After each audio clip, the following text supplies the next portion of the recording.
பரலோக ராஜ்யம் தங்கள் தீவட்டிகளை எடுத்துக்கொண்டு மணவாளனுக்கு எதிர்கொண்டு செல்ல புறப்பட்ட 10 கன்னிகைகளுக்கு ஒப்பாயிருக்கும். அவர்களில் 5 பேர் புத்தியுள்ளவர்களும் 5 பேர் புத்தியில்லாதவர்களுமாயிருந்தார்கள். புத்தியில்லாதவர்கள் தங்கள் தீவட்டிகளை எடுத்துக்கொண்டு சென்றார்கள், எண்ணெயையோ கூட கொண்டு செல்லவில்லை. புத்தியுள்ளவர்கள் தங்கள் தீவட்டிகளோடும் கூட தங்கள் பாத்திரங்களில் எண்ணெயையும் கொண்டு சென்றார்கள். மணவாளன் வர தாமதித்ததினால் அவர்கள் எல்லாரும் நித்திரை மயக்கமடைந்து தூங்கிவிட்டார்கள். நடுராத்திரியிலே, இதோ மணவாளன் வருகிறார், அவருக்கு எதிர்கொண்டு செல்ல புறப்படுங்கள் என்கிற சத்தம் உண்டாயிற்று. அப்பொழுது அந்த கன்னிகைகள் எல்லாரும் எழுந்திருந்து தங்கள் தீவட்டிகளை ஆயத்தப்படுத்தினார்கள். புத்தி இல்லாதவர்கள் புத்தி உள்ளவர்களை நோக்கி, உங்கள் எண்ணெயில் எங்களுக்கு கொஞ்சம் கொடுங்கள், எங்கள் தீவட்டிகள் அணைகிறதே என்றார்கள்.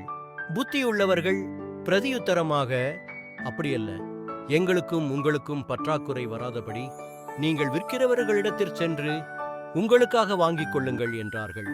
அப்படி அவர்கள் வாங்கச் சென்ற நேரத்தில் மணவாளன் வந்துவிட்டார்.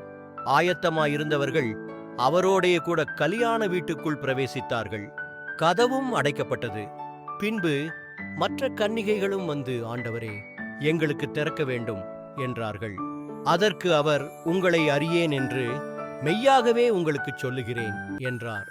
மனுஷகுமாரன் வரும் நாளையாவது நாழிகையாவது நீங்கள் அறியாதிருக்கிறபடியால் விழித்திருங்கள்.